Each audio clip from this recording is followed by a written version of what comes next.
Today's video is sponsored by Copilot, but more on them later.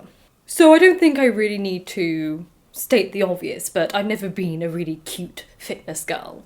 You know, those attractive, slender girls who wake up early every morning, drink 5 bottles of water before lunch and exercise before sunrise, wearing these adorably matched, cute workout clothes with hair in mysteriously attractive ponytails. How a woman can look attractive in a ponytail is wizardry beyond my eyes. I look like a 10-year-old girl. And they look all glowy in the gym without even a dash of makeup on their faces. And you know, everyone says that the hardest part of going to the gym is, going to the gym. And everyone has their reasons for not wanting to go. You know, some people, it's because they dread the commute. For others, it's because they dread the pain and discomfort of actually exercising. But for me, it's because I look like this. I hate how I look. Being a stocky, short nerd has never really primed me for the world of aestheticism.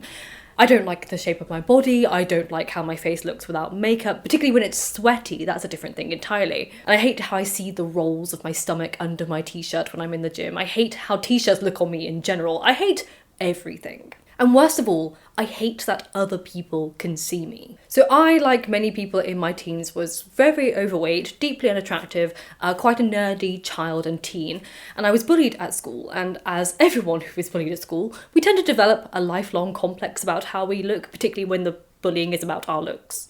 I mean, PE classes were worst of all because your bullies really got a good look at you in the changing rooms. You know, they could see every disgusting inch that they would then rip you apart for later in the day. And actually filming this video and watching the footage back has been so hard for me. And as confusing as it is, considering my job involves literally filming myself, people in my life know that I'm very shy and self-conscious. I don't like having my picture taken. I refuse to be in front of a camera. They know I don't like mirrors, and my discomfort about how I look impacts my very willingness to go outside or even socialise.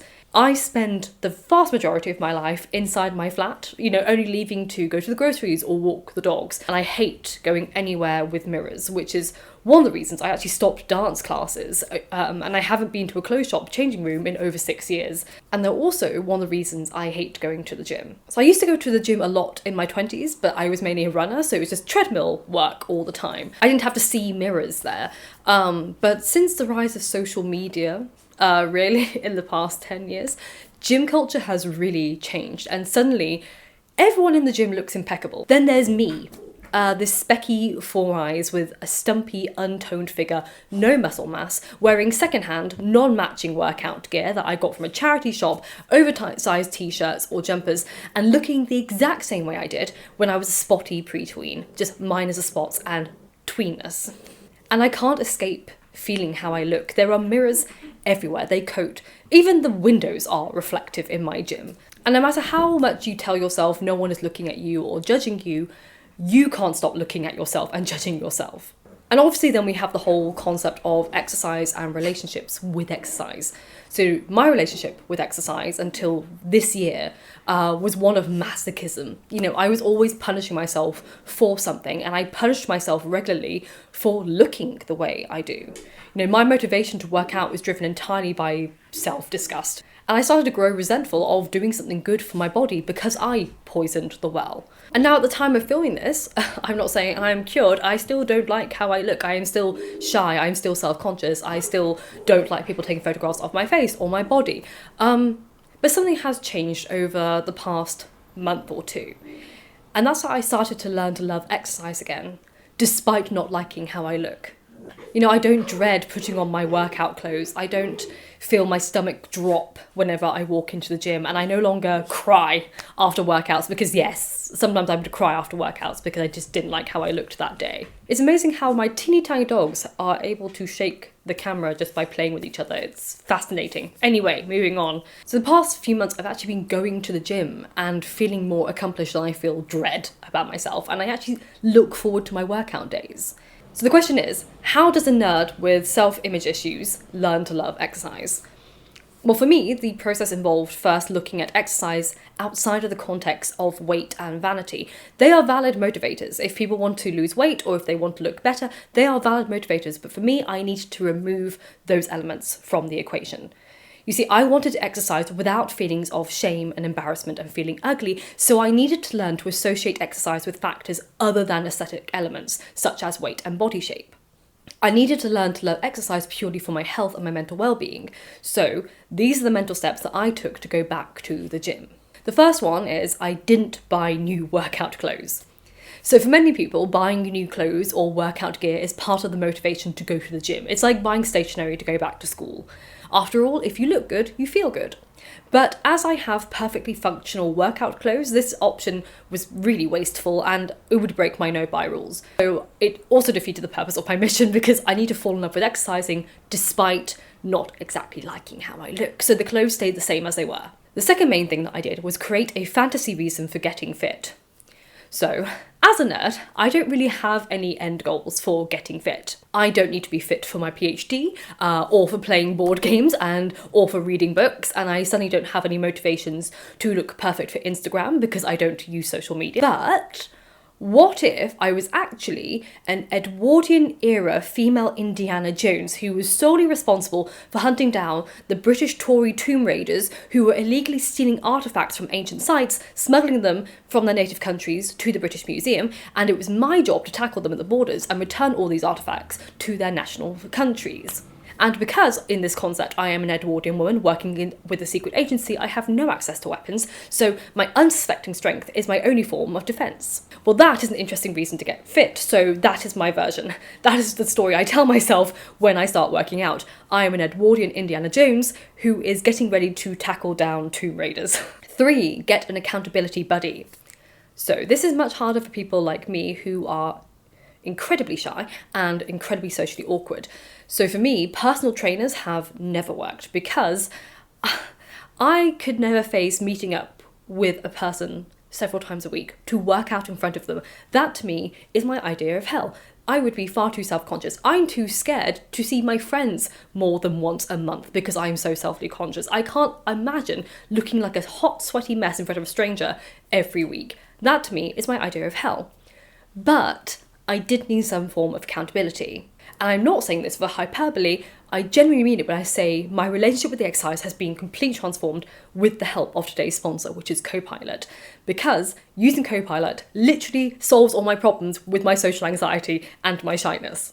Like before, when I used to go to the gym by myself and weight train by myself, I would go probably for a maximum of 30 minutes. I wouldn't be able to handle just the pressure and just everything about myself. I just cripple inside. But since I've been using Copilot, I've been going to the gym anywhere between 60 to 80 minutes twice a week. And I actually want to be there. And I'm not coming away crying because I'm loving it. So Copilot, if you're unfamiliar, is this completely customizable, flexible personal coaching experience from your phone. So you can work out wherever, whenever, with the guidance of an expert coach. So after filling out like a little questionnaire, you'll get matched with a coach, and mine was Lauren, and we basically had this onboarding call where we discuss my preferences and my fitness goals and any injuries, my overall health, and then Lauren went away with all the information that I gave her and she constructed this tailored plan just for me. So every week I have my days, so we decided Monday and Wednesday, building up to doing Monday, Wednesday, Friday, and every week I get a new little workout regime that lasts anywhere between 45 minutes to an hour. So if I have any questions about my form, or if I have an injury, I message her and say like, I need this to be adjusted, or here's a video of me doing this, am I doing it right? And she tells me. It's fantastic. I don't have to see someone at a particular time every week. I do it on my schedule and just message her any queries that I have, and then I get a tailored custom plan for me.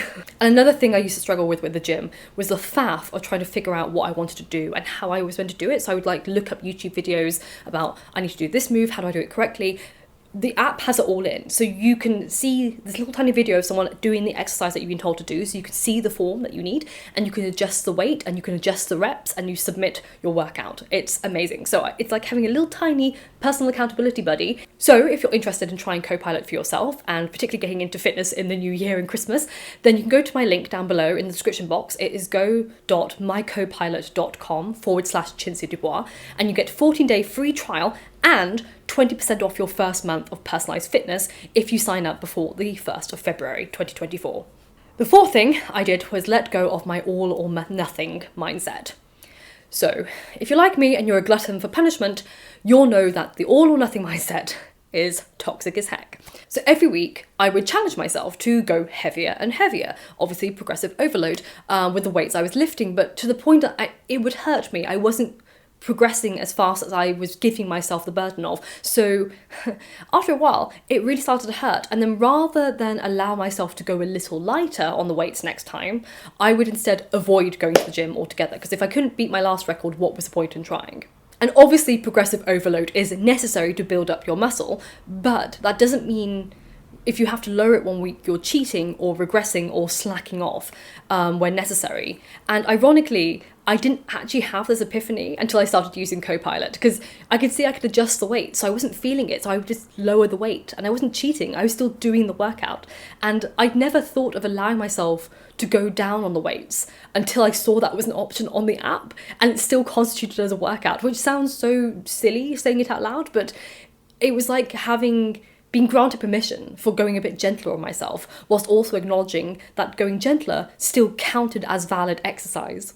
And the final thing I did was give myself a mini challenge with audiobooks. So I'm a bit of a weirdo when it comes to music. I'm not actually a fan of music. I know that sounds really strange.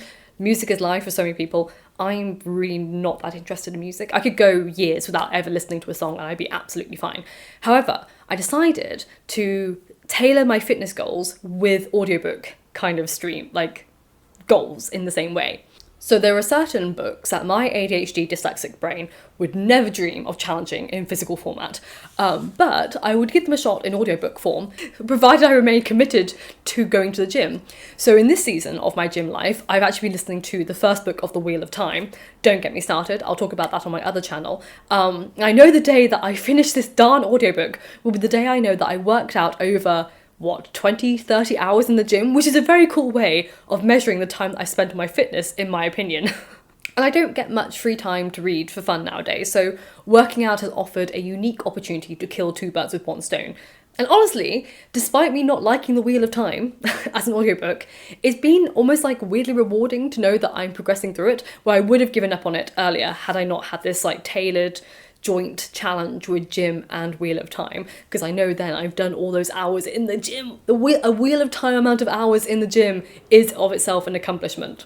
So yes, that's how I, as a little very self-conscious nerd, has been learning to love exercise again. I've really been enjoying it. I hope this helped you if you're also someone who struggles with feelings of unease at the gym for whatever reason. We all have our reasons and they are all equally valid. But yeah, I highly, highly recommend the whole Copilot thing. I was saying obviously it's a sponsor, but I'm saying this genuinely, it has completely transformed how I'm relating to the gym, because just having that accountability is incredible. So yeah, remember to check out the description box and my link down below if you want 14-day free trial and 20% off your first month of personalized fitness training. Thank you so much for watching. Again, I hope you enjoyed it. If you did, please consider liking and subscribing, and I will see you soon for another video. And remember, books save lives, so keep reading.